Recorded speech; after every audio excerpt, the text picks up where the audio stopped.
Boa noite a todos. Sou a Gabi, diretora do Rota. Agora nós vamos dar início a mais um dos eventos do Seminário do Quinto Rota. Governo Federal, Governo do Estado do Rio de Janeiro, Secretaria de Estado de Cultura e Economia Criativa do Rio de Janeiro, através da Lei Aldir Blanc, apresentam o Quinto Rota Festival de Roteiro Audiovisual. Gostaria de apresentar a Carla e o Evandro, os outros diretores que estão aí. E também a Bruna e a Juliana, assistentes de produção, que estão pilotando aí o Zoom. O seminário é apenas uma das linhas de ação do festival. Nós temos também a mostra competitiva de curtas, e eu quero aproveitar para convidar vocês a maratonar os filmes e a votar no site. Assistir e votar através do site.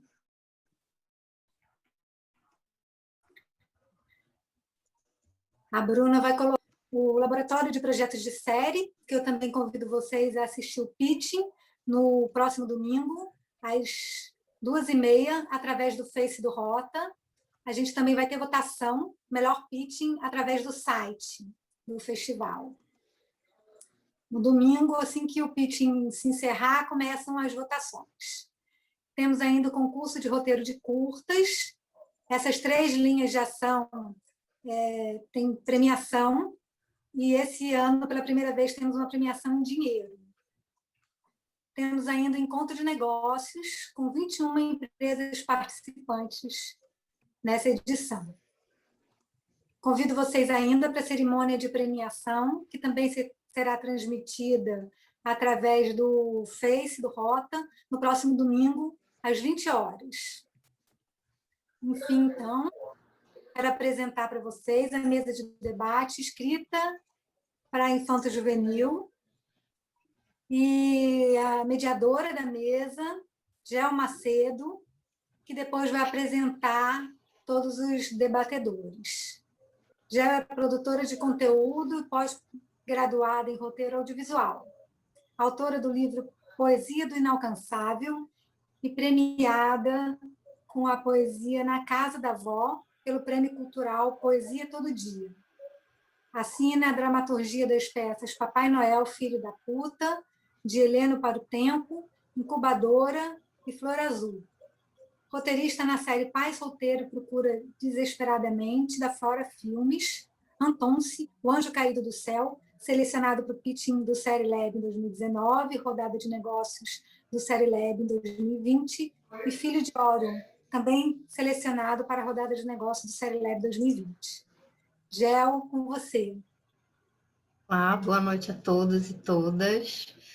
Obrigado ao Rota pelo convite para fazer parte, mediar essa mesa tão bacana, com profissionais tão incríveis. E eu vou apresentar agora nossos palestrantes, a Natália Maeda, que é formada em audiovisual pela Escola de Comunicações e Artes da USP, co-criadora e roteirista-chefe da série Uzul, da Azul, da Discovery Kids, indicada ao International Emmy Kids 2016, ao Emmy Kids 2018 e ao 2º Prêmio Abra de Roteiro. É roteirista na série de animação SOS Fada Manu, do Gloob, indicada ao Emmy Kids 2017, e na sitcom infanto-juvenil Experimentos Extraordinários, do Cartoon Network. Foi também roteirista na 4ª temporada da série 3% do Netflix e roteirista-chefe da série de animação Turma da Mônica Jovem, do Cartoon Network, 2019, vencedora do Grande Prêmio de Cinema Brasileiro 2020, com argumentos adaptados para HQ. Nosso outro convidado é o Renato Nogueira, que é ensaísta, com destaque para o livro Por que Amamos? O que os mitos e a filosofia têm a dizer sobre o amor, além de ser autor de ficção, com publicações nos campos da literatura infantil, da dramaturgia, além de ser roteirista, compositor e atuar no projeto multimídia Nani Nilo. Nogueira é doutor em filosofia e professor da UFRJ. O Thiago Dottori, que é roteirista desde 99, quando escreveu a série universitária Dois APs. De lá para cá, escreveu um pouco de tudo: institucionais, documentários, curtas, longas, séries e alguns objetos inclassificáveis. É roteirista dos longas-metragens VIPs, melhor filme no Festival do Rio, Os Três, Trago Comigo, La Vingança e Turma da Mônica Laços, visto por mais de 2 milhões de pessoas nos cinemas em 2019. Assina também o segundo live-action dos personagens de Maurício de Souza, Turma da Mônica Lições, com estreia prevista para 2021. Na TV, escreveu o roteiro para as séries Destinos, São Paulo, do HBO, Desencontros Sony, Entre o Céu e a Terra, TV Brasil Futura.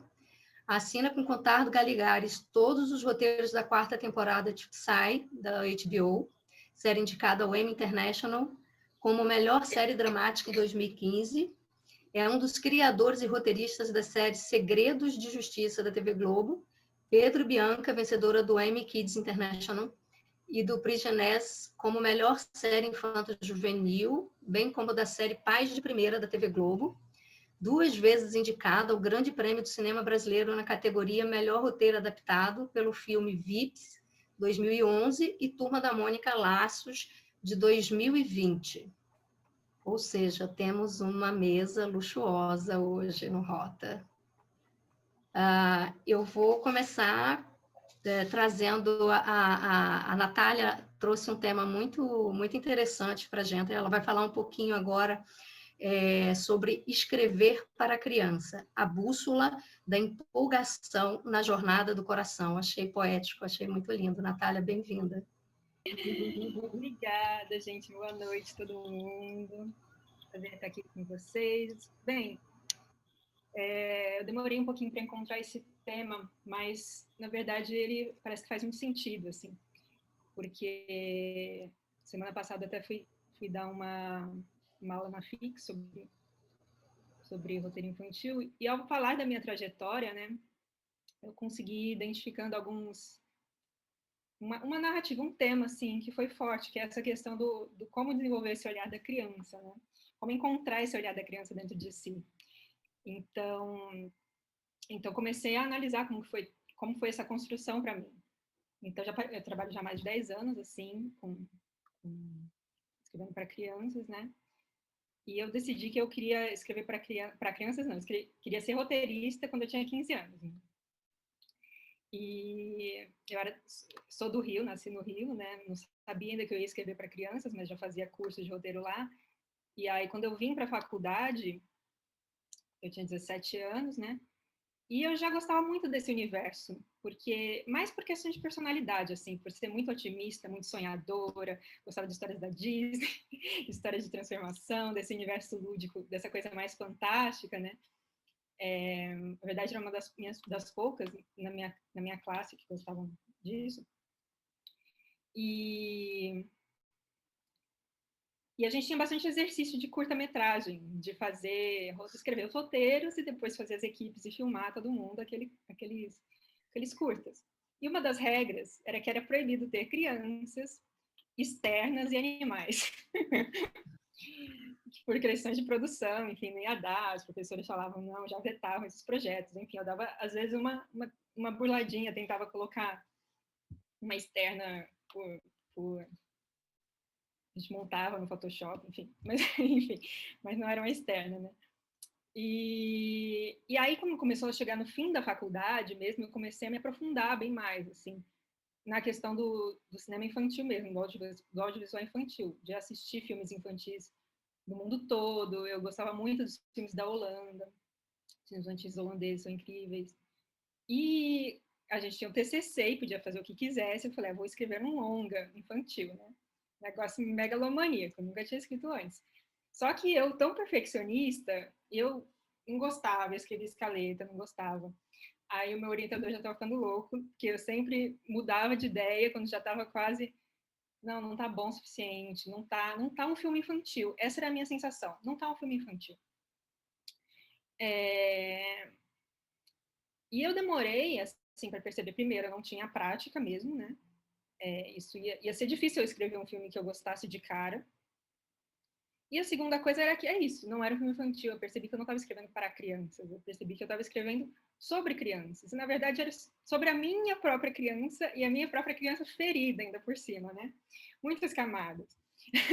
perdida em muitas idealizações do que era a infância, de como que os pais, relação com os pais, e nossa, era um negócio que não estava funcionando, né?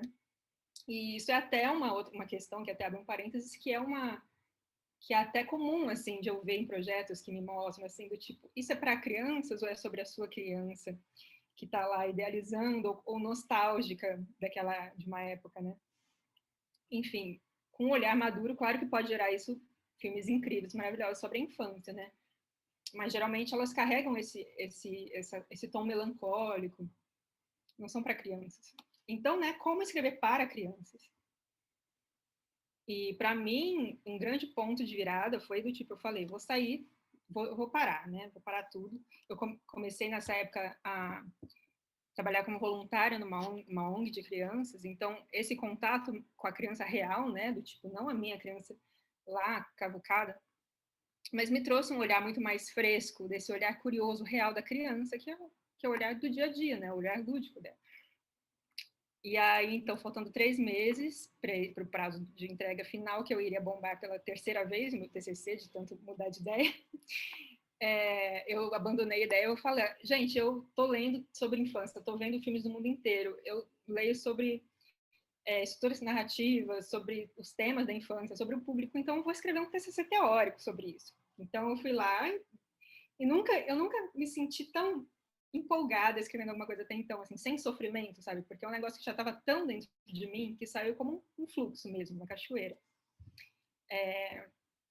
Então foi muito natural esse momento. E até fala-se muito dessa questão do sofrimento do escritor, né? Mas eu acredito muito nesse fluxo mesmo da empolgação, de você estar lá, encontrar esse fluxo que também é o fluxo do olhar da criança, né? Como tipo uma trilha de pedacinhos de pão, de coisas empolgantes que vão levando uma a outra, né? Porque tem esse olhar alegre, esse olhar curioso, esse olhar criativo. Porque a criança, ela vai naquilo que é legal, que é empolgante, naquilo que parece que toca ela de alguma forma, seja uma cena de comédia, uma cena de medinho, né?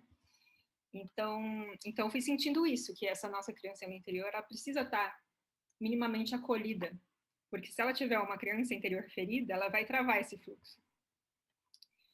E aí eu comecei a trabalhar de vez, né, no mercado de programas infantis. Primeiro escrevi o Brilhante Futebol Clube, já foi me dando uma super base prática de uma sala de roteiro, né? Experimentos extraordinários também, totalmente. E aí, então, e nisso fazendo terapia também, porque é importante para curar assim, aquela criança lá que tentou escrever o roteiro e não conseguiu. Então, quando veio o convite para escrever o piloto do Zorro Azul, né, eu já estava com um olhar mais consciente, já mais amoroso, sabe? Então, foi fácil eu entrar no olhar dessa criança, feliz, daquela lá, curiosa, que é a criança que é o nosso público, né? A criança geral, né? E ela começou a guiar meus trabalhos. Então, que histórias ela quer ver? Sobre o que ela quer ver nessa tela agora? Piratas, leões? Que emoções, que conflitos ela quer assistir? Que brincadeiras ela quer ver na tela, né? E aí, nisso, foi resgatando também muitas coisas que eu gostava, do tipo, resgatando essa criança feliz que eu era, antes das camadas que são colocadas sobre a gente, né? E aí, o outro lado, ao mesmo tempo que essa criança feliz, ela aparecia, ela vinha vindo à tona, a prática do dia a dia também da criança, não da criança mais, mas da Nath adulta, né, lá, profissional responsável, né, que foi aprendendo como estruturar, como escrever direito, as técnicas, como concluir as histórias, a liderar a equipe de criação, a se comunicar com a produção, com o canal, a fazer todas essas pontes, que é essa parte pé no chão, né, a parte realizadora.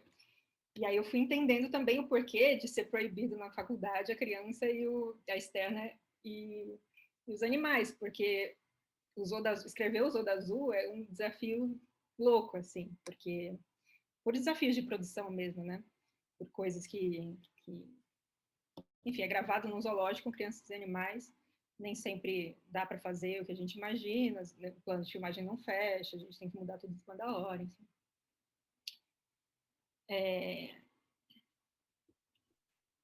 Mas aí foram vindo muitos outros trabalhos e tal, até que chegou um outro ponto, que é o segundo desafio, que é a segunda lição que eu tirei, né? Que a primeira foi a cura da criança interna, e a segunda foi que, depois de tanto tempo escrevendo, foram 7 anos, escrevendo muito intensamente, chefiando sala, o cansaço ele começou a bater muito forte. E aí eu comecei a entrar num automático.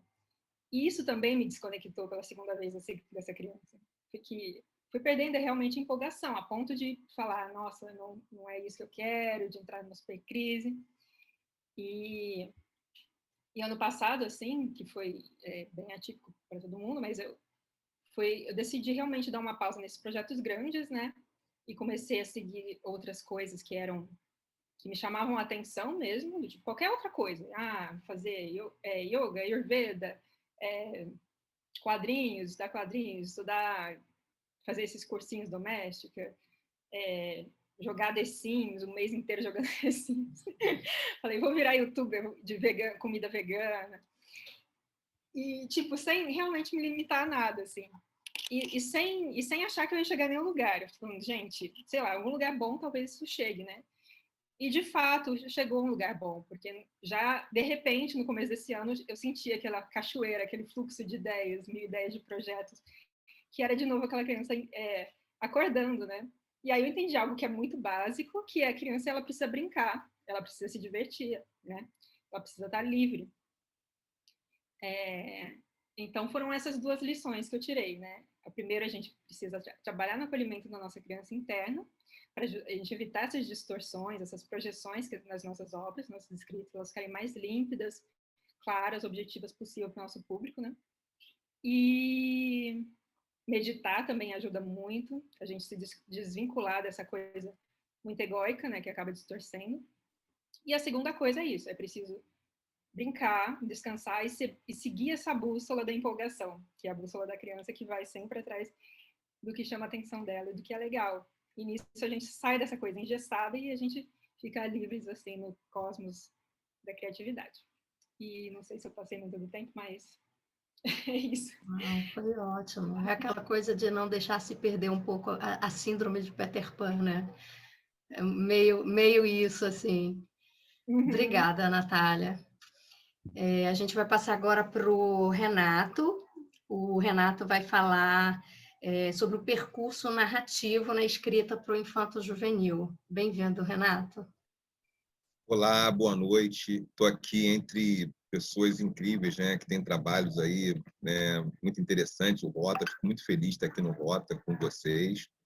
E a minha trajetória, né, para pensar o percurso narrativo na escrita infantil, eu venho de um lugar que é muito mais academia, em certa medida, né? A minha origem, eu sou professor da Universidade Rural, pesquisador, eu pesquiso infância, né? Eu tenho pesquisado, eu estou nos estudos das infâncias com muita intensidade, na última década, né? Um pouco até mais, onde eu oriento trabalho de mestrado, doutorado, e o percurso narrativo para a escrita infantil me traz uma questão chave. Eu entendo, eu parto de um pressuposto teórico de que nós somos animais narrativos. Então, tem muitos autores que trabalham com isso no campo da filosofia.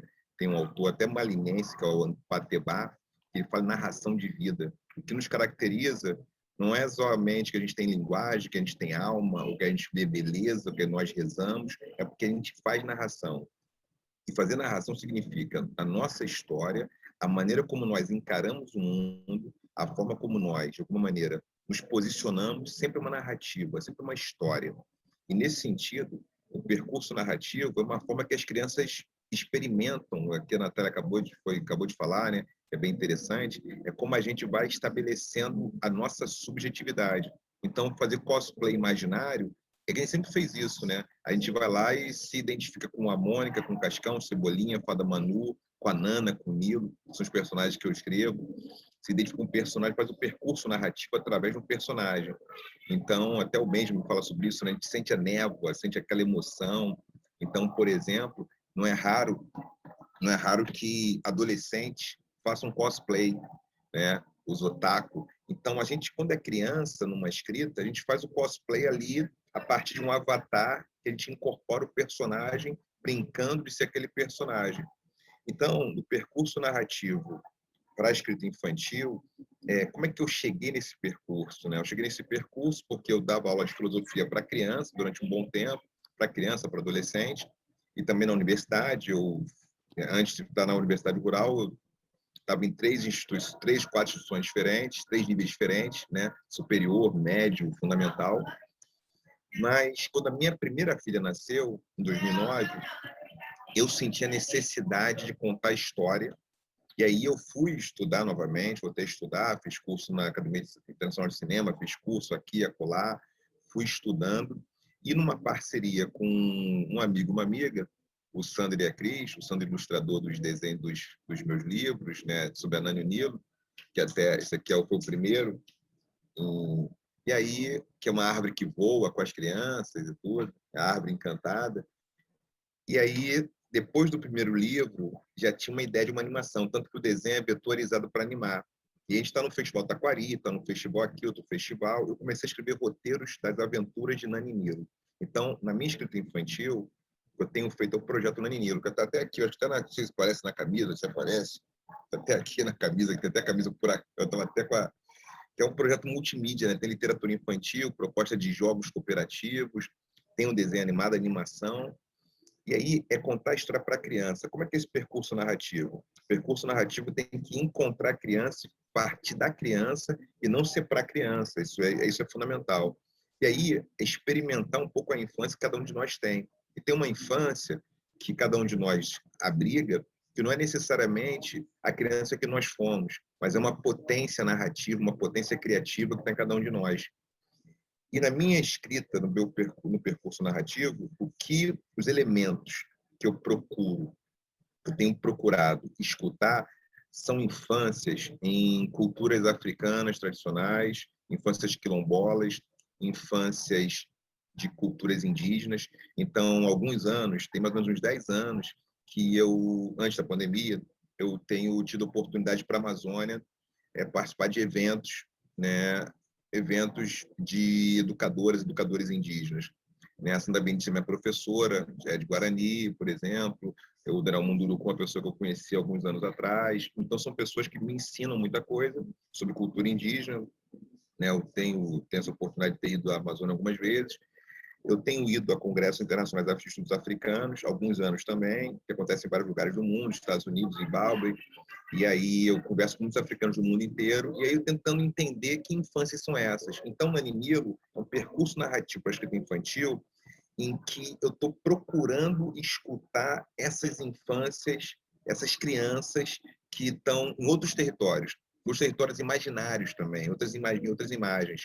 Então, por exemplo, eu participei de um documentário em que eu trouxe uma pesquisa que eu aprendi num encontro que eu estava em Temple, na Universidade de Temple, na Filadélfia, e era um estudo que tinha muita gente do mundo inteiro estudando, pesquisando, e era interessante que a pesquisa, para pensar o que me inspira no meu percurso narrativo infantil, né, que é conversar com as crianças, que é escutar as crianças, vários territórios infantis, foi uma pesquisa que eu vou contar aqui para vocês, né, que é o seguinte.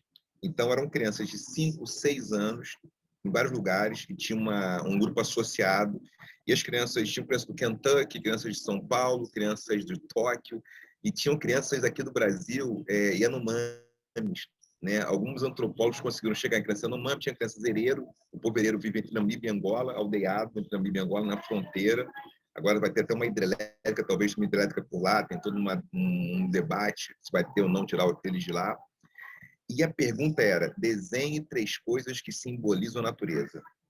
E aí as crianças de Tóquio, de São Paulo, fizeram um sol, fizeram uma lua, fizeram uma árvore. Tinham crianças do Kentucky, Illinois, crianças de Paris. As crianças herero, elas fizeram a mão, fizeram o pé.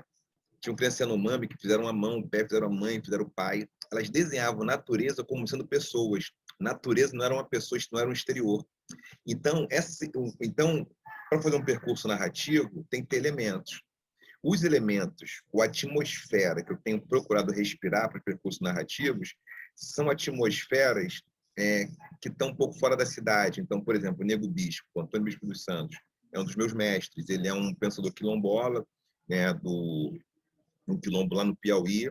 Ele foi selecionado, na época que ele era garoto, para estudar, para poder traduzir os contratos né, que os quilombolas, isso há 60, há 50 e tantos anos atrás, ele tem 59 anos, que nem todos sabiam, tinham, né, cultura letrada, ele vai ser selecionado, depois ele se torna um professor, ele dá aula em cursos na UF e tal, e ele é um cara que me ensina muita coisa, que eu aprendo muita coisa com ele, sobre cultura quilombola. Então, esses aprendizados, eu tenho procurado escutar essas infâncias, crianças brincando, para fazer o percurso narrativo entendendo a maneira como nós vivenciamos a nossa trajetória, as escolhas políticas, religiosas, afetivas.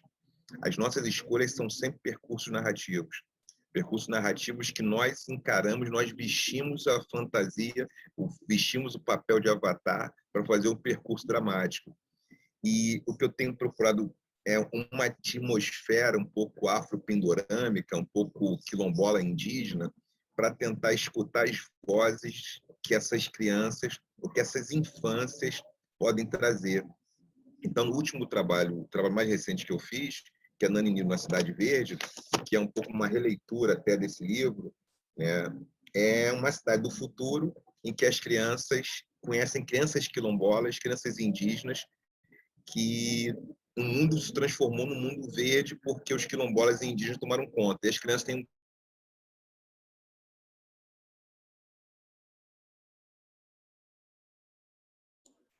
Travou? O Renato travou?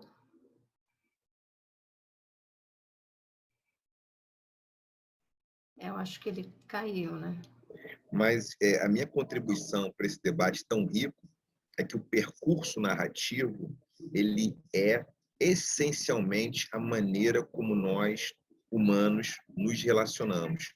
E por isso, fazer um roteiro, uma escrita infanto-juvenil, tem muita relação com a escuta e tem muita relação com projeto, com promessa, com a possibilidade não só de retratar a realidade, transfigurar a realidade para realidades possíveis. Algumas que existem, não são muito visitadas, e outras que a gente imagina que elas podem vir a existir. Então, me parece que os elementos eles são para a produção de utopias, produção de novos mundos. Então, fazer um percurso de narração é sinônimo da gente afirmar um pouco a nossa existência, é sinônimo da gente criar as condições para uma vida onde a ludicidade, o sonho, eles façam parte da realidade. Tem uma tradição cultural africana, na África do Oeste, muito comum entre alguns bandos Bambara, o Olof, os Dagara, que é assim, quando uma pessoa sonha, tem dois tipos de sonhos. Aqueles sonhos que eles são íntimos e pessoais, que não importam para muita gente, mas tem aqueles tipos de sonhos que eles importam para todo mundo. Então, quando você sonha um sonho desse tipo, é necessário contar para a aldeia inteira. E talvez sejam esses sonhos de contar para todo mundo que se transformem em roteiros, em percurso narrativo. Acho que é isso que o Thiago faz, é isso, né, que a Natália faz, que roteiristas têm feito. É que sonhos são necessários contar para todo mundo, que sonhos são importantes. E esses sonhos que eles podem produzir tanto fantasia quanto encontros com a gente. E aí, para finalizar, não sei se cheguei nos 15 minutos, acho que estou chegando nos 15 minutos, não é isso? A gente tinha pensado, não sei, pedir aqui para ficar bem direitinho. 10 e pouquinho, ainda dá. 10 e pouquinho ainda dá, porque tem uma coisa que, no percurso narrativo para a escrita infantil, no roteiro, na literatura, no roteiro, que é o nosso caso aqui, que é uma coisa que eu sou mais garoto, tenho 48 anos, mas sou mais garoto aqui no roteiro do que, né, muita gente com muita experiência aqui. Eu tenho uma premissa, que é resistir ao esquecimento da infância. Minha premissa filosófica, num percurso narrativo para a escrita infantil, é resistir ao esquecimento da infância que talvez toda a sociedade produza.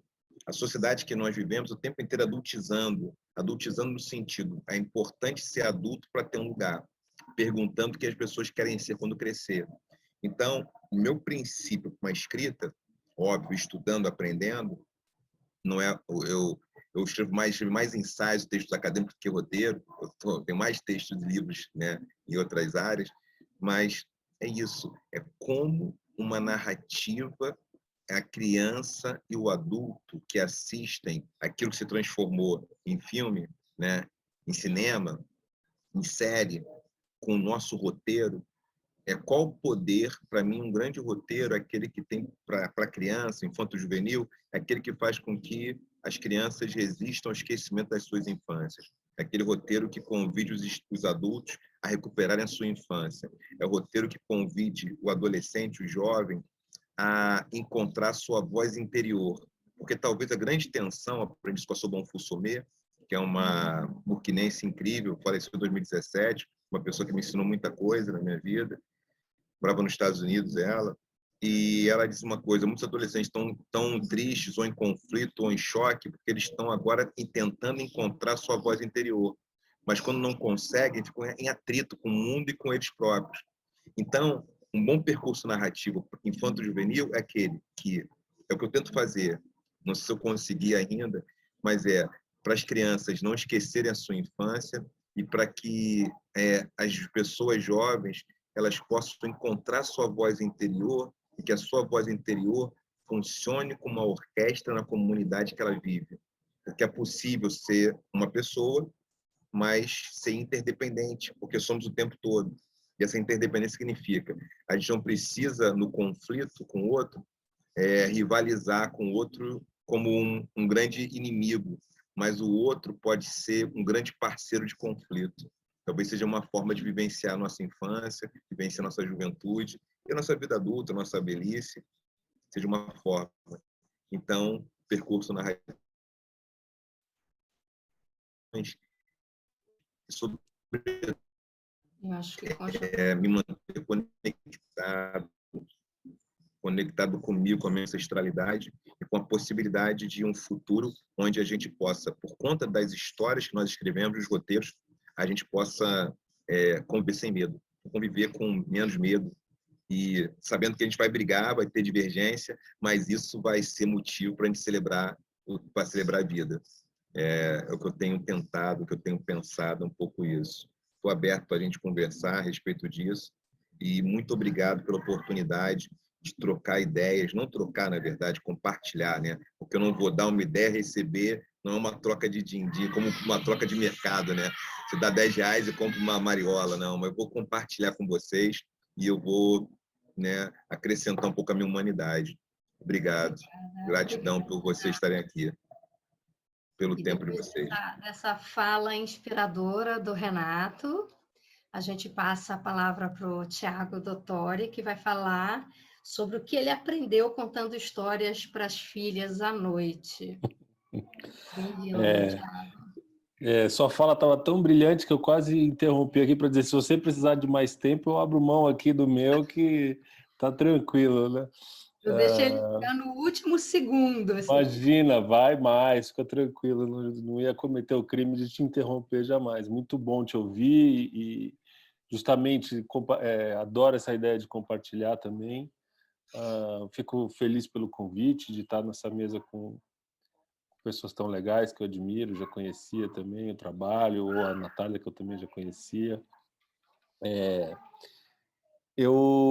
Enfim, é curioso, assim, porque quando tem um convite para a gente falar, é legal porque muitas das coisas que eu pensei sobre o assunto acaba se tornando uma espécie de estímulo também para tentar organizar as ideias e pensar um pouco sobre o ofício, que é uma coisa que eu sempre faço, mas que eu não tinha feito ainda tão especificamente em relação ao roteiro infanto-juvenil, né?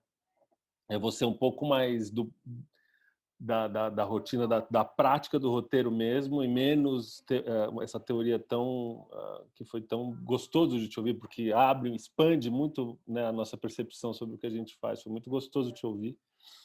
E a minha trajetória é de escrever roteiro. Eu não fui como a Natália, que tinha já essa vocação infantil, nessa vontade de escrever coisas infantis. Apesar de amar filmes infantis que me marcaram muito e que acho que fizeram com que eu tivesse vontade de fazer cinema, mas evidentemente que eu também tenho filhas, né? Então, a partir do momento que nasceram as minhas filhas, essa vontade de escrever coisas para elas, isso se torna uma coisa muito forte, né? Até porque muitas vezes eu tenho que contar, eu gosto de contar histórias para elas na hora de fazer elas dormirem, E isso acaba se tornando uma espécie de laboratório de narrativa também, de brincar.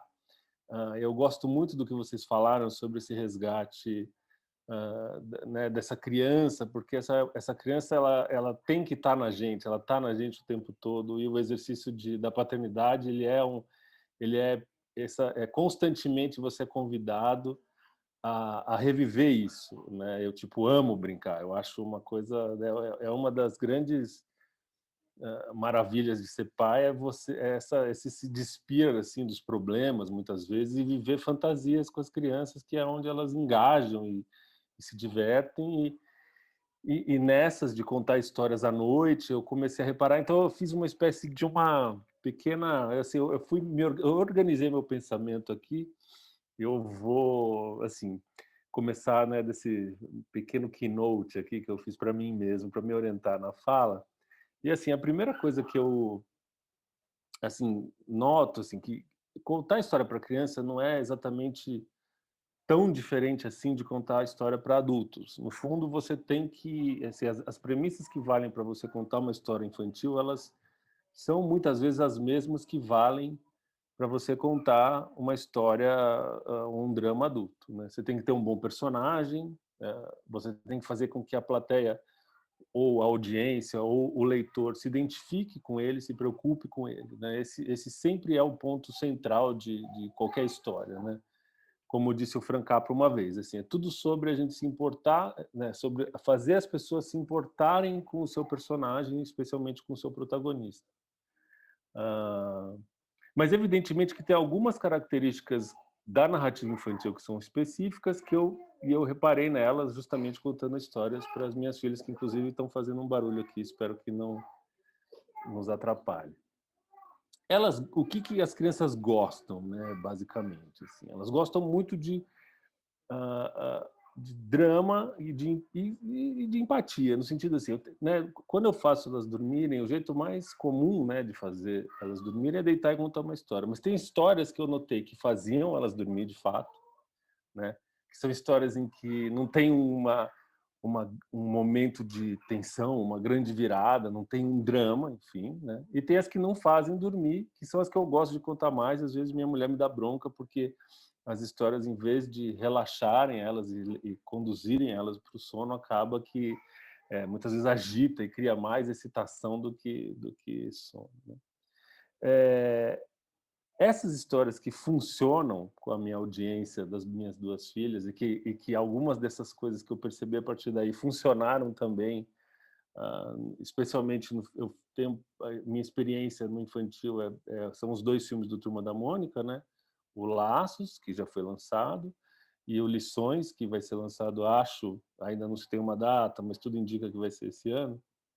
E uma outra série que chama Pedro e Bianca, que é uma série adolescente, que eu acho que é um pouco diferente, mas que a gente pode falar dela também mais para frente. Mas o que eu sinto, assim, dessa narrativa e que funciona, que, assim, quando você vai fazer uma narrativa infantil, o drama, ou seja, a questão central dos seus personagens tem que ser coisas muito claras e muito palpáveis, que as crianças consigam facilmente identificar, né? No caso do Turma da Mônica, por exemplo, o Cebolinha perdeu o cachorro. Então ele sofre, porque é muito simples identificar essa dor que você tem de uma criança que perde um cachorro. Muitas crianças têm cachorro, ou pelo menos conhecem pessoas que têm cachorro, então elas conseguem perceber. E claro que o filme também narra um pouco desse carinho que eles têm para dar esse setup, vamos dizer assim, mas é uma coisa muito palpável, né? Então isso é algo que é muito importante como roteirista, que você torne o drama, o problema do seu personagem muito evidente, que você apresente ele logo cedo, porque isso engaja, isso faz com que a criança acenda os olhos e queira assistir aquilo ou ouvir aquela história. E é engraçado porque assim, eu sei que tem coisas, a maior parte das coisas que eu vou falar aqui vão soar absolutamente clichê ou muito básicas, talvez, mas muitas vezes eu faço muita consultoria de roteiro e por causa do Turma da Mônica eu passei a fazer muita consultoria também de projetos infantis. E nem sempre esses elementos aparecem nas histórias em que eu consulto. Então, eu também estou falando de uma perspectiva de alguém que tem lido muitos projetos e percebe que, às vezes, esses elementos aqui não estão lá. Uma forma muito boa, existem várias técnicas, né, de criar empatia entre os seus personagens e a audiência, a plateia, ou os leitores, você, e com o universo infantil funciona muito, é você mostrar que eles são vítimas de uma injustiça, né? A injustiça com alguém, especialmente com seu protagonista, é algo que faz com que o público já muito facilmente simpatize com eles, né? Crie uma conexão emocional, porque se você mostra essa empatia para o público, mas o mundo ao redor do seu personagem não sabe daquilo, você cria uma conexão muito básica e muito interessante que vai fazer com que a pessoa se prenda lá. Eu usei isso tanto na ideia do sequestro, que já vinha da HQ que a gente estava adaptando, mas até mesmo depois, quando a turminha vai investigar e os adultos acham que tudo que eles estão investigando é uma tremenda bobagem, e a gente, como audiência, sabe que o que eles estão fazendo é algo razoável, mas os adultos acham que aquilo tudo é coisa de criança. Aquilo são momentos em que a gente reforça o laço emocional da audiência com os protagonistas, né? Então, assim, elas precisam entender qual que é o drama, você precisa criar uma empatia rápida, essa empatia pode ser através da injustiça, pode ser através de outras formas, mas eu acho que você criar uma situação de justiça é uma forma interessante e eficiente de você fazer isso. Então, no caso do Turma da Mônica, é bem simples, né? O Cebolinha perdeu o floquinho e precisa reencontrar. Isso sustenta a narrativa, e isso é anunciado logo de cara. Outra coisa que faz com que a narrativa tenha que se sustente ao longo do tempo, assim, não perder os objetivos dos personagens de vista, assim. Às vezes, numa narrativa, e eu percebo isso nas consultorias que eu faço, tem passeios em que o personagem vai para lá e para cá, sendo que você não sabe muito bem o que está em jogo para ele. Então, tem uma dica do Kurt Vonnegut, que é um cara que eu gosto muito, que ele fala assim: o seu personagem precisa sempre querer alguma coisa, nem que seja beber um copo d'água, né? Então, sempre se pergunta, quando você entrar na cena, o que o personagem quer daquela cena? Qual que é o objetivo dele naquela cena? Se você tem isso de uma forma muito clara, a sua escrita se torna mais fácil. Ela fica mais fácil para você, inclusive, criar uma cena interessante do que quando você vai entrar numa cena e você não sabe sobre o objetivo do personagem e você fica, durante a cena, tentando explicar sobre o que é aquilo, em vez de simplesmente fazer ele agir. Sei que é simples, mas eu leio muitos roteiros em que essa pergunta não está colocada, ou às vezes ela está colocada de uma forma assim: ele quer isso, mas ele também quer aquilo. Quando você quer duas coisas, geralmente esse é um mau sinal. Isso é um sinal de que o seu roteiro está um pouco perdido e que aquela cena não vai funcionar tão bem. É importante que você tenha uma clareza de que existe uma coisa que ele deseja muito. Pode ser por uma segunda razão que ele deseja aquilo, mas uma coisa ele tem que ter clareza, e quem está assistindo também. E tem um efeito colateral do objetivo que eu procurei fazer bastante no Turma da Mônica, e que quando eu fui fazer o Lições, que é o segundo filme, eu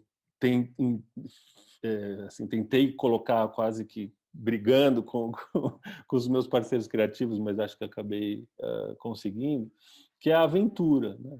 Como o Nogueira falou agora há pouco, assim, que essa ideia da aventura, de viver uma aventura, isso é um mecanismo muito importante para engajamento de crianças. Acho que é um elemento que, mesmo que sua história seja um drama, eu acho que você tem que, dentro daquele drama, conseguir criar pequenas sequências ou pequenos momentos em que exista uma aventura, porque a aventura é gostoso de você fluir por ela, né?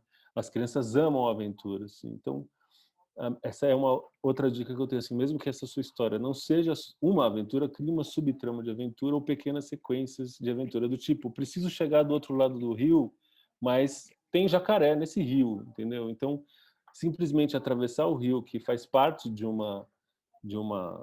da jornada daqueles personagens, se você amplia e transforma aquilo numa pequena aventura, o engajamento das crianças, né, fica muito maior, né?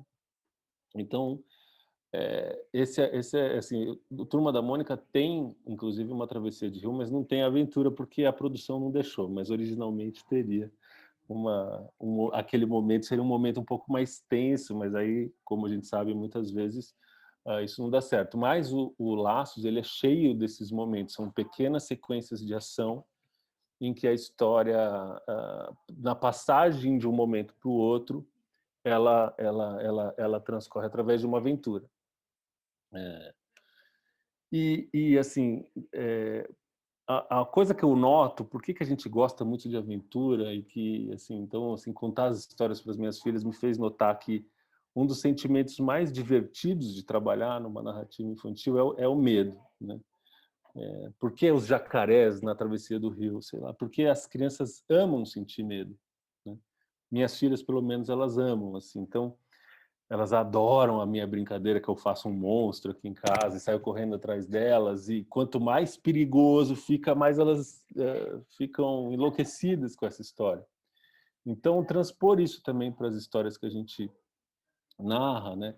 Você saber criar um objetivo, e esse objetivo, você criar um obstáculo, e se esse obstáculo for uma pessoa, isso é excelente, porque você, ao fazer isso, você está criando um vilão, né? O Laços, por exemplo, se você ler a HQ original, ela não tem um vilão muito bem definido. O vilão é um personagem um pouco assim, existe, mas ele é só uma passagem, porque na verdade o que importa mais ali é a jornada. No filme, e eu fiz isso também depois de estudar os filmes que nos inspiraram a fazer o Laços, que são praticamente os filmes americanos de sessão da tarde que eu assistia quando eu era criança, e o diretor, Daniel Rezende, também, que foi ET, Goonies, foi um pouco daí que a gente buscou, o Conta Comigo, ou alguns filmes dos Trapalhões também, enfim, mas essa ideia do vilão, ter um vilão bem definido, e você pensar o seu vilão como alguém que você também seja esse personagem capaz de gerar medo, mas também seja um personagem que você seja capaz de entender e gostar um pouco, né? Fazer com que, assim, como a gente está fazendo uma história infantil, eu acho interessante em algum momento você mostrar algum aspecto humano desse vilão também, que foi no Turma da Mônica Laços, tem uma hora que a gente tem o vilão e as crianças sentem medo, a gente ficou o tempo todo dosando esse medo, né? Porque aí também tem diferenças que a gente pode entrar depois, porque hoje em dia as audiências são muito separadas por subgrupos, né? Então, eu noto, por exemplo, assim, não as histórias que eu conto, mas muitas vezes as histórias que minhas filhas assistem, uma tem 3 e a outra tem 7, o que interessa para de 3 não interessa para de 7, e a minha sobrinha de 11 já está em outro. Então, você tem que um pouco tentar entender, assim, para quem você está tentando falar, especialmente num caso de um filme que almeja o grande público, como era o caso do Turma da Mônica. Mas, de qualquer maneira, eu acho que a ideia de ter um vilão e trabalhar bastante esse vilão, e muitos dos filmes em que eu fui consultor, caberia um vilão, caberia essa força antagonista que vai fazer com que os seus personagens sejam testados ao longo da jornada, muitas vezes a gente esquece de colocar ou de pensar. Não estou dizendo que só é possível criar uma narrativa infantil tendo um vilão, mas um vilão é uma coisa que te ajuda muito a movimentar a história. E quando você está criando e você geralmente tem aqueles problemas de segundo ato, que a sua história perde um pouco de força, se você, como roteirista, inverter o seu ponto de vista e olhar a história a partir do olhar do vilão, muito provavelmente você vai encontrar um novo desafio para a sua turminha de protagonistas ali. Então, eu acho que o vilão, eu adorei escrever com vilão, e acho que ele é muito não só útil, mas ele é muito gostoso de ter, porque ele traz o medo, e o medo é uma sensação muito gostosa das crianças sentirem, evidentemente, que a gente vai dosar o medo e vai dar uma esperança no final. O medo não vai vencer, mas é importante que a gente tenha a sensação e o medo de que ele possa vencer, né? E no caso do Turma da Mônica, que tem uma cena em que o vilão canta uma música do Fagner, ou seja, a gente trouxe um alívio cômico, né, para a narrativa ali, humanizou um pouco aquele vilão naquela cena. Tem uma outra questão fundamental, né, da narrativa infantil também, que eu acho, assim, e algumas das consultorias me levaram a perceber que nem sempre nos projetos a gente pensa assim, que é você ter um alívio cômico, você criar essa história com alguma dose de humor, né? Você tem que saber por que que a criança gosta tanto de pum, né? E pum é uma coisa que funciona. O pum funciona porque ele é algo que ele é inesperado, ele é inadequado, ele é uma coisa que escapa, ele quebra a seriedade. Então eu noto isso não só contando histórias onde eu coloco alguém soltando um pum, porque é geralmente o momento em que elas caem de dar risada, mas porque quando elas soltam um pum também sem querer, acaba que a gente dá muita risada, porque o pum ele é um bobo da corte, ele ridiculariza tudo, né? Ele deixa todo mundo em pé de igualdade, né? Então, assim, o que eu sinto é que a criança ama rir, né? Eu não consigo imaginar uma história infantil que não tem alguma leveza, bons alívios cômicos, né? Alguns personagens engraçados, inadequados, que estão ali para sempre fazer a coisa, colocar aquele comentário que traz de volta uma ironia, uma brincadeira, né? Uma perspectiva cômica sobre tudo aquilo que está acontecendo, né? De não levar aquele tema tão a sério, assim, né? De brincar com ele também. Isso é uma outra coisa que eu acho muito importante como elemento de ter nas histórias. Então, muitas vezes eu percebo aqui, brinco, ou quando eu conto as histórias, ou alguém solta um pum, ou alguma outra piada. É sempre muito importante brincar com todas essas diferentes narrativas dentro de uma mesma história. Tentar colocar tudo isso, ter momentos de aventura, momentos de humor, um drama, né, uma emoção, porque vencidas todas as batalhas, vividas todas as aventuras, né, dos personagens que a gente cria, com muito humor, os nossos personagens finalmente vão conseguir aquilo que a gente desejou desde o começo, que no caso, por exemplo, do Turma da Mônica era reencontrar o Floquinho, né? Então a gente pode também trazer, encerrar a história e trabalhar a história durante também emoção, né? Também fazer com que as crianças possam se emocionar, chorar. São crianças, mas muitas vezes a gente não precisa tratá-las como incapazes de entender determinada coisa. As coisas têm que ser simples, elas têm que ter a sua característica muito bem definida, mas isso não quer dizer que a gente deva tratá-las pura e simplesmente como, sabe, com condescendência. Assim. As crianças gostam também de serem desafiadas e gostam de se sentirem emocionadas e de chorar. Então, essas são as coisas, né? A gente escreve as histórias para isso, né? Para fazer rir, para sentir medo ou para chorar. Eu acho que sempre em torno dessas três emoções, basicamente, que a gente tem que tentar buscar atingir quando a gente escreve histórias infantis.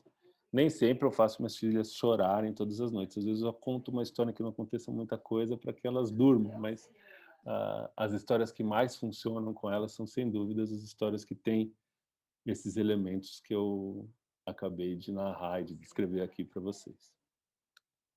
Que bacana. Obrigada, Thiago. A gente está agora, são 9h26, acho que a gente pode abrir para as perguntas, né, Gabi? Porque temos só mais uns 4 minutinhos aqui.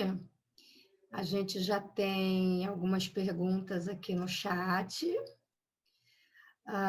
O Giovanni Riso, ele diz: fiquei pensando na questão do Nogueira em resistir a uma adultização.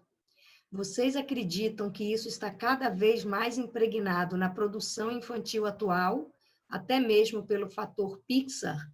Por exemplo, acho Soul um filme super adulto, como resistir a esse processo de adultização sem perder o refino narrativo? Quem vai responder para a gente? Quem quer falar um pouco? Não sei se vai para... Eu estou com o microfone ligado? Oi? Estão me ouvindo, né? Eu posso começar e depois você comenta, Nogueira, também, porque eu acho que ele falou diretamente contigo, uma questão que você colocou. Eu vou só dar a minha perspectiva disso, é um pouco... É que assim, a Pixar, que é o que você trouxe como exemplo, sem dúvida que eles têm uma vontade de que quem entre no cinema, e essa foi a grande sacada da Pixar, foi fazer com que os pais gostassem dos filmes que a gente leva as crianças para assistir. Então, os filmes da Pixar especificamente, eles vão sempre trabalhar com essas duas linhas narrativas. Eles vão te dar um drama adulto, um drama que o pai vai lá e vai se conectar com aquela história, e ao mesmo tempo a criança, eu acho que vai ser contemplada. Eu não sinto que o Soul especificamente, mas dá para falar de todos os outros, de boa parte do Divertidamente, outro filme que eu, quando vi a primeira vez no cinema, me debulhei de chorar, e minha filha estava se divertindo, ou seja, eu acho que foi uma estratégia que, na maior parte das vezes, eles são bem-sucedidos de conseguir fazer com que as crianças se divirtam com uma camada mais aparente da história, mas conseguem fazer com que os adultos se engajem numa camada mais profunda. É uma impressão que eu tenho, mas que partiu de uma vontade de mercado, talvez, né?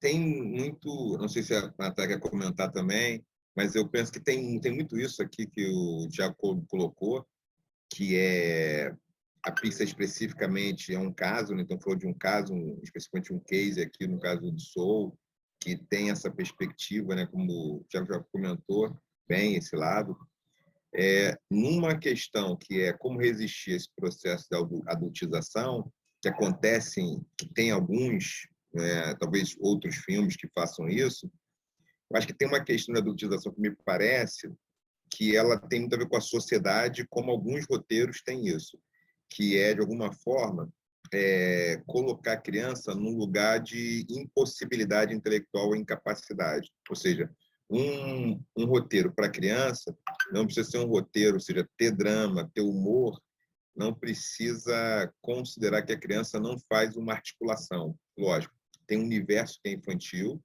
tem universos que são adultos. Agora, a criança é inteligente, a criança entende as coisas. Então, um dos problemas da adultização é essa coisa mais adultocêntrica de entender que tem um universo adulto, que tem que as crianças têm que ser tratadas como se fossem inábeis, né? Não tivessem nenhum tipo de conhecimento. Então, tem uma fala que é falar com a criança do roteiro infantil, roteiro infanto-juvenil, ele não precisa ser tati-bitati. Ele pode ter esses elementos que são fundamentais, o medo, né? Eu tenho duas filhas, uma fez 12 anos, agora outra tem 6 anos, e estão em fases diferentes do que elas gostam de assistir. Uma está vidrada no anime, Evangelion, né? Já assistiu tudo Naruto, anime, não tem, é isso, né? A outra não, a outra gosta de cartoon, né? E de todas, várias outras coisas. Mônica, Laços, adora e tal. E Fada Manu adora, né, outras coisas que ela vê aí, a de 6. E aí, o que eu fico pensando? A questão da adultização, obrigado, Giovanni, que tem a ver com isso, no meu entendimento, a gente pode, outro momento, conversar também, tem a ver com essa ideia de um problema que é, numa sociedade adultocêntrica, as pessoas adultizam as crianças porque acreditam que as crianças são idiotas. Tem um pouco isso, ou seja, é falar com a criança numa língua que ela não entende, é falar com a criança como se fosse assim. É bom falar com a criança sempre, qualquer idade que seja pequena ou maior, não falar babá, é falar, é dizer as coisas. A criança vai trabalhando e vai, então o roteiro deve ter isso. Então, o problema, às vezes, são os temas e a maneira de apresentar a história, que aí pode ser mais adulto. Agora, eu entendi a sua questão, acho que na Pixar é um caso, e essa adultização me parece isso, né? Me parece essa coisa de querer fazer da criança um adulto miniatura, porque tem uma coisa que é própria da infância que ela pode vivenciar, mas a infância, o estado de infância não é sinônimo do estado de incapacidade intelectual, incapacidade estética. Uma criança, minhas filhas estão na escola, a mais velha conhece Frida Kahlo porque a escola dela é de arte, e ela entende, ela vê, ela vai conversar, vai falar, não tem nada demais em apresentar Frida Kahlo, jazz, arte para criança. Então, eu acho que tem a ver com isso, talvez, mas não sei se eu ajudou a trazer, a comentar. Acho também que tem muitas as coisas das camadas que tem nas histórias e que vão atendendo a necessidades específicas das crianças no momento em que elas assistem. Então, elas assistem, se identificam com alguma coisa. Primeiro, ela vai acompanhar o gato, por isso que ela vai assistir por causa do gato. Depois, e alguma coisa vai chamar a atenção, ela vai querer assistir de novo. Então, conforme você vai assistindo de novo, você vai pegando outras camadas, né?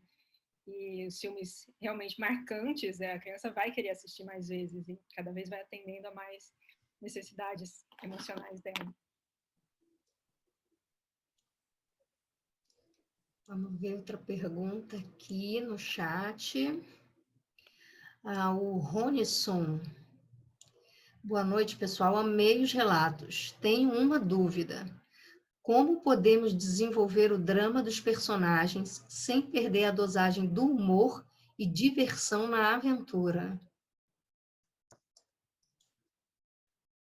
A profundidade do personagem, talvez, fiquei aqui pensando, porque tem uma coisa da verossimilhança, que pode ser interessante, ou seja, as pessoas riem, as pessoas choram. Então, muitas vezes, para forçar, e faz sentido às vezes, tem um personagem que ele tem mais um escape cômico, outro personagem é mais dramático. Agora, para ter uma profundidade dramática, às vezes, nem sempre isso é fácil de fazer em alguma coisa muito curta, talvez num longa fique mais fácil, numa série, é que o personagem ele tenha como as pessoas altos e baixos. Isso ajuda também até a identificação com o público, a empatia. Uma pessoa que está chorando, às vezes está rindo, então, para não ficar tão caricato. Então, uma forma é não ficar caricato. Então, principalmente os protagonistas, que são aqueles que vão criar essa empatia, é reconhecer que tem contradição. E aí não tem problema, vai ter drama, vai ter humor, vai ter diversão. Porque a pessoa chora quando se machucou, machucou o pé, andando de skate, o personagem. Não sei andar de skate, chorou. Aí depois vai rir pra caramba, e vai rir porque andou de skate legal, vai sorrir, vai comemorar. Aí você tem, né, um personagem com mais profundidade. Ele não só ri, ele não só chora. Aí você consegue ter situações em que ele vai atuar conforme as circunstâncias, mas tendo uma personalidade. Então, talvez a primeira coisa é tentar encontrar a personalidade do personagem. É descrever aquele quadrinho, né? Faz uma tabelinha, fulano é assim assado, tantos anos, gosta disso, gosta daquilo, prefere isso, prefere aquilo. E aí fica mais fácil você, quando acontecer uma situação, você descrever a cena. Tiago e Natália? Natália quer falar? Ela que está... Eu acho que a Natália quer falar. Eu também acho. Tá com o microfone fechado, Natália.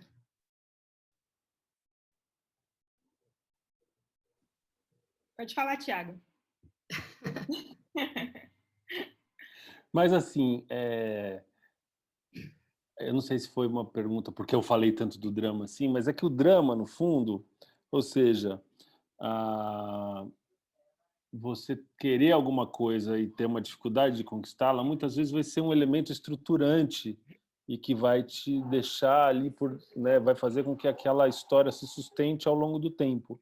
Mas a sua história, ela vai ter muitas passagens, você vai transitar por diferentes caminhos e você, muito provavelmente, na escrita, você vai perceber essas possibilidades em que você vai ter uma cena que você vai sentindo isso, assim, é como se escrever um roteiro tivesse uma certa musicalidade e que essa musicalidade você transita de um momento de muita tensão e depois você começa e você pode quebrar aquilo com um humor e depois você pode passar por uma aventura e aí você chega num grande clímax e aí depois você começa menorzinho de novo.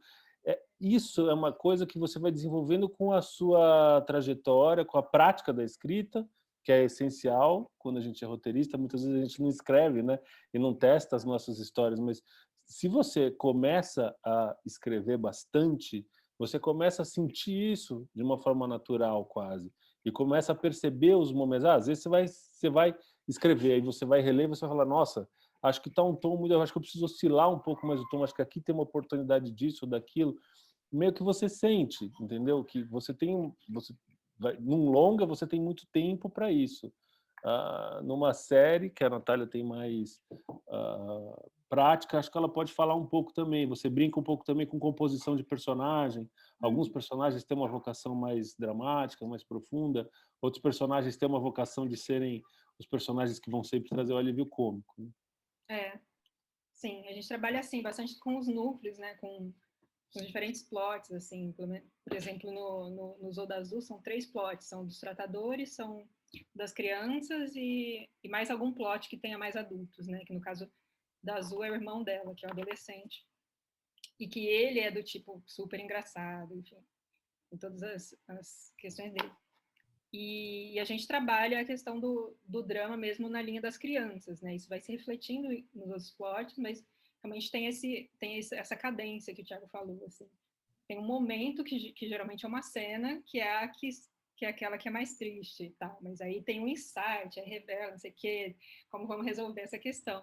E no final se conclui, né? É importante sempre concluir essa linha do drama que se cria, né? Da questão emocional que a criança vai viver naquele episódio, que ela se conclua, né? Vamos ver outra pergunta aqui. Tem uma pergunta para o Thiago. O personagem infanto-juvenil, dentro de uma história mais densa, um drama mais pesado, é possível escrever uma história assim para o público mais jovem? Ou para o público infanto-juvenil, apenas uma narrativa mais leve funcionaria? Eu acho que o Nogueira falou bem nessa ideia de não tratar a criança como incapaz de entender ou de viver certos dramas, certas emoções. Eu acho que a gente não precisa ter medo. Mas, evidentemente, que você vai notando que certas coisas são adequadas para algumas idades e certas coisas não são adequadas para algumas idades. A minha experiência com adolescente foi uma série que eu fiz com o Karl Hamburger, que a gente criou juntos, chamada Pedro e Bianca, que passou na TV Cultura, foram 52 episódios, e a gente abordou todos os temas inclusive muito pesados e tudo, e ele muitas vezes falava, não vamos dar aulinha, não vamos tentar educar, mas tentar fazer com que a história traga uma emoção equivalente e que a conclusão do adolescente seja aquela que a gente deseja.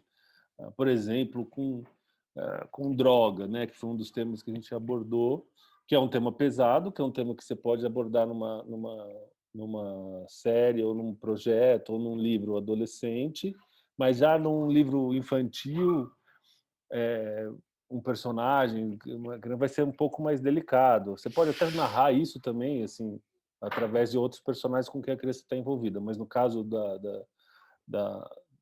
era uma das personagens principais, então ela passava por essa experiência e a gente queria mostrar que aquilo tinha consequências na vida dela, mas a gente não podia, por outro lado, tratar o jovem como se a gente fosse uma Carola querendo dizer que as drogas são o mal e você nunca vai poder chegar perto disso. A gente sabe mais ou menos como que os adolescentes têm curiosidade e querem, então a gente tinha que lidar com aquilo de uma maneira muito honesta e muito responsável. Mas se a gente fosse pura e simplesmente passar um sermão, a gente não ia nem conseguir conversar e dialogar com o adolescente. A gente tinha que ser mais honesto na abordagem e, por outro lado, tomar cuidado nessa mesma abordagem para falar desses temas, né? Eu não sei se eu escapei um pouco da pergunta, mas eu acho que eu abordei o que você perguntou. O Nogueira e a Nath querem falar alguma coisa sobre? Vamos para outra pergunta. O Zeca Medrado: adorei as falas, muito inspiradoras. Aliás, todo mundo falando que vocês estão inspirando muito hoje, todos eles, tá? Muitos elogios, queria deixar registrado. Uma dúvida me surgiu. Uma estratégia para perceber que não estou colocando a minha criança ferida ou forçando a barra com um ponto de vista como voz ativa na fala? como inibir essa voz? Eu acho que essa foi direto para a Natália. Foi. Eu acho que uma estratégia pode ser sem perceber como você está se sentindo ao escrever. Se realmente está sendo um processo... Está sentindo empolgação? A bússola da empolgação agora eu vou fazer. Está sentindo empolgação para escrever? E às vezes é até uma empolgação para colocar sua criança ferida no papel, para fora mesmo, né? Você conclui aquilo e é um processo também na sua jornada de olhar para essas questões e resolvê-las, né? Ou ter consciência delas. Então, essa é uma estratégia, é colocar realmente, escreve o que você está sentindo vontade. Escreve o que está sentindo vontade, seguir essa fagulha. E forçar a barra com ponto de vista, nossa, eu diria que também essa questão do feeling, sabe,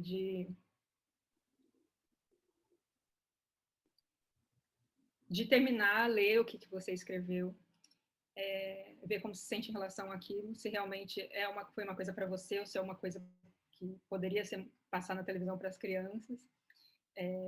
Eu acho que dá muito para a gente distinguir. Não sei. E não é inibir essa voz, eu acho que essa voz não deve ser inibida. Ela deve ser colocada para fora e depois você vê se mostra para o mundo ou não. A Isabela está perguntando aqui. Há ainda tabu sobre ter personagens LGBTQIA+, em seriados e filmes infantis? É até uma questão que eu gostaria de perguntar, assim, como é, até que ponto é delicado a gente inserir dentro do infanto-juvenil temas como diversidade, o bullying, a questão das drogas que o Thiago falou, né? Então, assim, até que ponto a gente tem que trabalhar isso? Estou picotando um pouco aqui. Estão me ouvindo bem? Alô? Agora estamos te ouvindo. Agora caiu. Enquanto ele volta, se o Thiago e a Natália quiserem... Voltei. Alô, estão me ouvindo? Voltou. Alô? Voltou.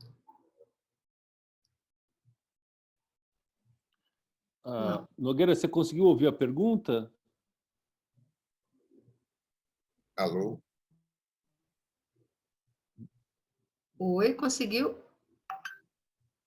Nogueira? Oi, estão me ouvindo? Conseguiu, agora eu estou te ouvindo. Alô, estão me ouvindo? Sim. Eu tinha picotado, eu vi um pouco a questão, não sei se já comentaram. Eu penso que temos sim, então acho que uma coisa importante dizer, não sei se estão me ouvindo bem, que existem tabus sim, por conta da própria sociedade. Então, tem que entender que tem uma sociedade que ela é cis, heteronormativa, branquitude é um padrão, né? Então tem racismo, LGBTfobia, tem classismo. Então, por esse motivo... Alô? Alô? Não, tá falando. Alô? Pode continuar. Está me ouvindo? Todo mundo parou para mim, não sei se foi o meu aqui, minha conexão. Então, Não, por esse motivo, tem um tabu grande, sim. Eu diria que a Isabela que pergunta, Isabela, há tabu sim, porque não são coisas fáceis. Eu peguei essa questão.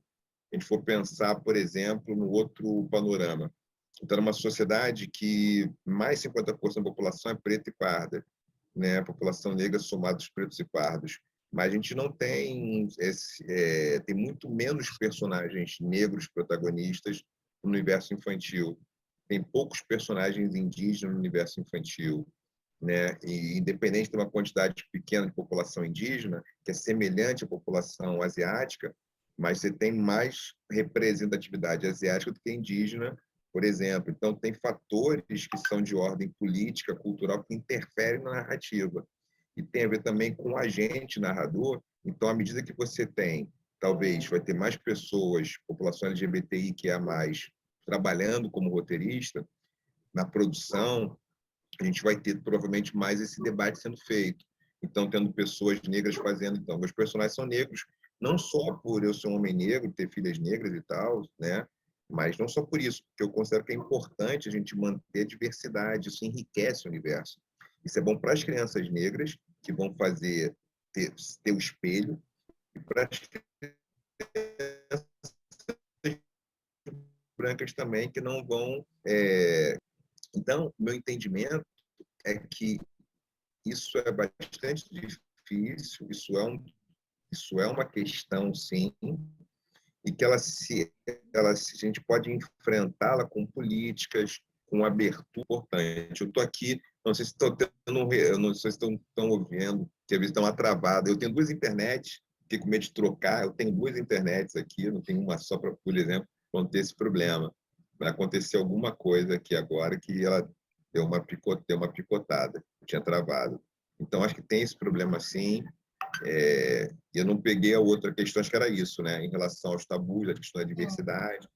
E tem que tratar a diversidade, tem que naturalizar. É importante também que quando tem um personagens pretos, pardos, personagens negros, indígenas, meninas, meninos, né, LGBTI, que é mais, que não seja estereotipado, que não seja uma caricatura. Um dos problemas disso no mundo, no live action adulto, por exemplo, é que nas séries, nos filmes, isso nos anos 80 e 90, era muito caricatura. Então, era caricaturado, tinha uma característica, qualidade ou atribuição que era dada a um tipo de personagem, e isso ia até o fim.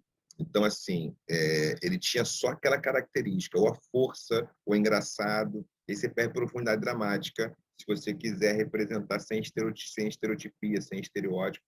Então, é importante fazer isso. Então, acho que é importante ter mais pessoas roteirizando, né? E que vão trazer naturalmente esses assuntos, porque vai lidar com a nossa experiência, passa pela nossa experiência, pelos nossos olhares. Acho que só pegar um ganchinho rápido, não tem como discordar de você, é evidente, eu acho que a gente é uma grande questão, mas eu acho que tem um lado bom do que você desse ponto que você tocou agora, que eu sinto que esse debate hoje ele é permanente, assim. Talvez a gente, como o nosso atraso é muito grande nesse sentido, então talvez hoje a gente não tenha ainda uma equivalência em termos de personagens negros na produção brasileira e tal, mas eu tenho eu tenho visto e tenho sentido e vejo como isso é uma questão permanente nas salas de roteiro, em ter roteiristas negros, mulheres, LGBTQI+. Então, eu imagino que é uma questão de tempo mesmo para que essas coisas, para que esse debate, esses personagens passem a ser uma parte presente, constante e equilibrada, vamos dizer assim, né? Da diversidade da sociedade, né? Que realmente não tinha. E acho que isso está. Eu vejo o quanto isso é um ponto de atenção do mercado mesmo, assim como um todo, que eu acho que é um aspecto muito positivo. Você tem toda a razão, mas eu sinto que a gente está tentando minimamente agora, pelo menos, começar a responder a isso. A Natália quer falar alguma coisa a respeito? Não, só um adendinho que é super, concordo absolutamente. E não só na mesa de roteiro, como na criação, né? Trazer anteriormente, assim, já na composição da equipe que vai pensar a série a partir da sua sementinha. Acho que ainda dá para a gente fazer perguntas, meio que já responderam a pergunta da Gabriela aqui. A Lorena Bicchieri, eu acho que é. Qual a melhor dica para escrever diálogos e fazê-los parecer de que crianças ou pré-adolescentes poderiam falar sem parecer caricaturado ou engessado demais?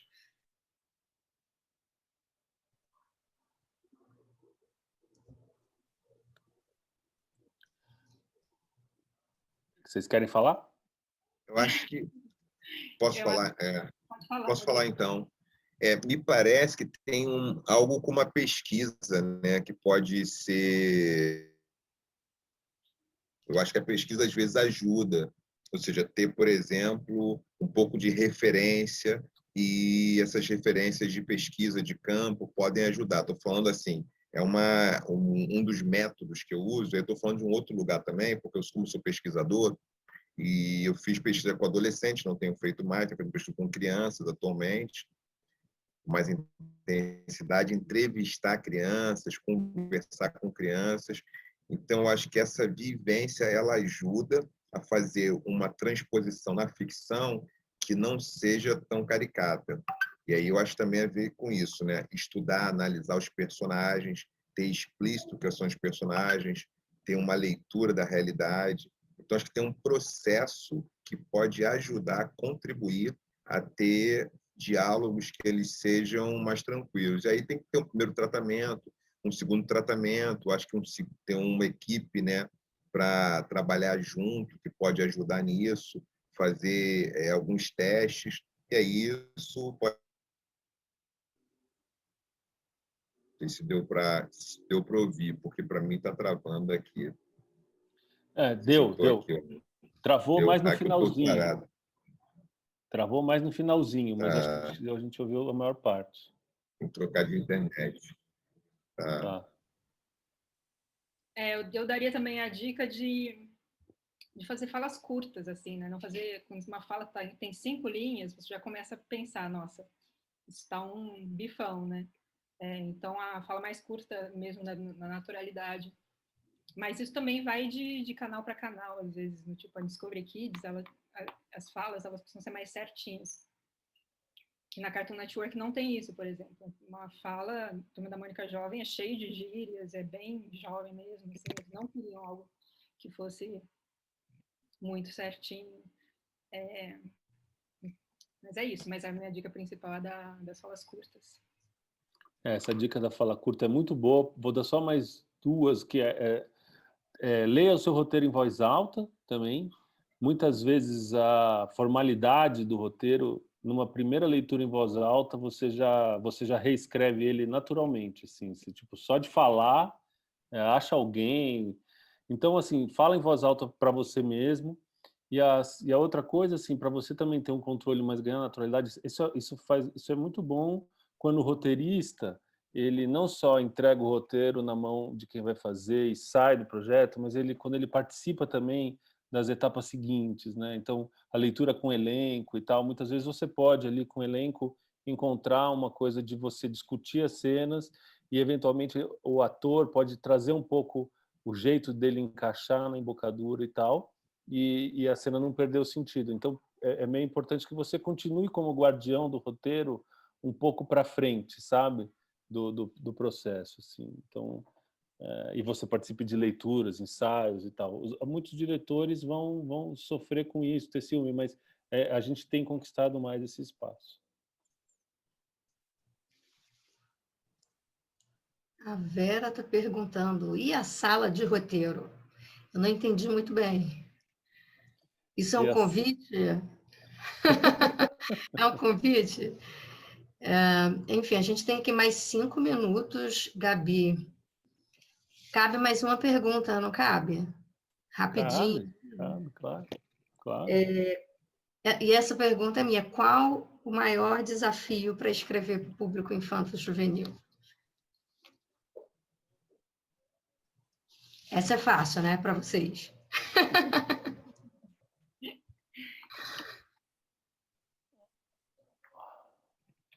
Querem começar? Eu acho que para mim o maior desafio é esse que eu contei na minha fala mesmo, é de criar, saber criar esse ambiente para que a criança interna ela apareça, né? Ela venha à tona. Identificar, né? Quando você está muito estressado, não está conseguindo criar, quando você está com outras questões na cabeça, né? E do tipo mudar essa chave, mudar esse clima, essa vibração, né? Do tipo, e fazer outras coisas, fazer, o que você está com vontade de fazer agora? Correr na rua, assistir um filme, ler aquele livro lá que você olhou agora e deu vontade de ler, sabe? E criando esse momento, né? Acho que esse é o desafio. Eu acho que tem um desafio também, que é uma coisa que o Nogueira falou muito bem, que a Nath também trouxe, que a gente não pode se adultizar muito, né? E aí o que o adulto faz, e que quando a gente leva o adulto para a escrita, é assim, ficar com esse medo do ridículo, né? Um medo muito grande do ridículo, então se jogar um pouco, assim, perder um pouco dessa autocensura, sabe, assim. Isso é muito importante também, assim, se arriscar, se jogar, deixar a coisa ir, ficar menos fazendo muitas perguntas sobre será que isso é ridículo, e deixar e deixa os outros. Tem muita gente para falar não, então você não precisa se falar tanto assim no começo, sabe? Se solta, não tenha tanto medo do ridículo para. Isso vale para qualquer escrita, mas para criança vai ser impossível você escrever algo que elas gostem se você ficar com medo do ridículo, com medo de se arriscar. O Nogueira quer responder também?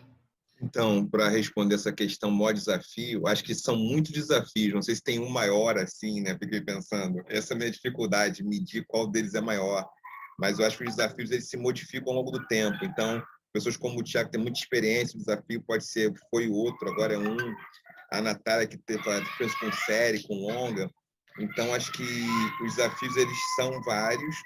Agora, requer uma coisa que me parece, uma conexão com a gente, estar conectado com o desejo de produzir uma história. Então, tem alguma coisa que é da ordem do desejo e da ordem de quais condições a gente tem nesse momento para superar esse desafio. Então, um desafio agora pode ser muito difícil, mas daqui a 2 meses, 3, ele pode ser um desafio facilmente superável. E enquanto ele era, às vezes, há 1 ano atrás, muito difícil de superar. E aí, meu entendimento são desafios diferentes a cada momento. Então, acho que tem muitos desafios, e aí tem que olhar esse desafio. Seria bom assim, vamos conversar mais para saber qual o desafio você está vivendo agora. Vocês que estão interessados em escrever, estão escrevendo agora. Qual é o seu desafio agora? Né? Então, a pandemia é um desafio, a pandemia pode ser um desafio. A minha vida virou de cabeça para baixo. Eu estava todo estruturado, levava as crianças na escola, para nadar 2 vezes por semana. E a pandemia, aula online, minha mulher trabalhando online, eu também online, e aí fica como? 3 computadores, uma das minhas quebrou o computador, sem querer, deixou cair, quebrou, aí ficou, ao invés de ter 4, ficou 3 em casa, então, e com 4 pessoas, né, 2 crianças, 2 adultos. Então é isso, acho que são muitos desafios. Esse seu da pandemia, Nogueira, aqui também é o mesmo. Além da rotina, tem uma questão emocional que, para mim, pega muito também da pandemia. Assim, a gente está no meio a gente está vivendo uma combinação histórica que é uma tristeza, né? Assim, até bom estar aqui porque a gente conseguiu durante sei lá quanto tempo, um bom tempo, se esquecer um pouco do que está acontecendo. Mas para escrever nesse ambiente, isso também tem sido um desafio enorme. Além, assim, claro, eu vivo mesmo que você, é muito difícil essa rotina, todo mundo em casa, isso é difícil, e além disso, você saber o que está acontecendo no mundo, com quem a gente calhou de estar né, coordenando nesse momento, se torna tudo mais, às vezes, então você tem que lidar com essas chavinhas de desligar e mergulhar na história, tentar se apagar um pouco, né, do que está acontecendo, mas é difícil também. Esse é um outro desafio que eu tenho lidado bastante assim nos últimos tempos e que acho que todo mundo que escreve, porque escrever é sempre sobre uma sensibilidade da vida, né? Não é uma coisa pura e simplesmente preencher uma tabela de cenas, né? É sobre a gente botar o coração nas coisas e estar com o coração e para mim tem tido por exemplo. Esse é um desafio que eu tenho tido, de estar com a emoção boa para conseguir mergulhar nas coisas. Tá difícil. Olha, nós chegamos às 10 da noite e eu estou emocionadíssima com essa mesa. Foi incrível. Realmente, assim, muito obrigada, Rota, porque vocês são realmente inspiradores. Eu acho que todo mundo que está aqui no chat é unânime, todo mundo dizendo isso. A palavra hoje do seminário foi inspiradores, e eu agradeço muito. Muito obrigada a vocês.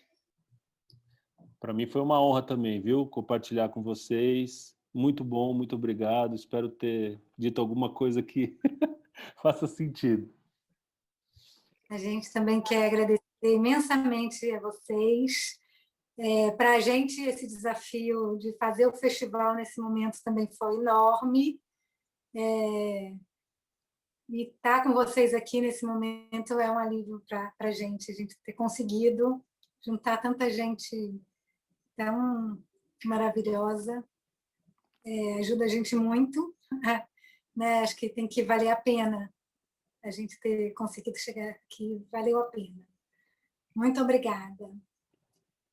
Eu gostaria de dizer que foi particularmente assim, foi muito gostoso ouvir vocês falando tudo que vocês falaram e ao fundo as crianças brincando. As meninas, acho que das duas casas aí, não, se não me engano, do Tiago e talvez do Nogueira. Eu achei assim, que coisa linda, né? Estão brincando e a gente está aqui, maravilhoso. Obrigada. Obrigado. Obrigado. Obrigada, gente.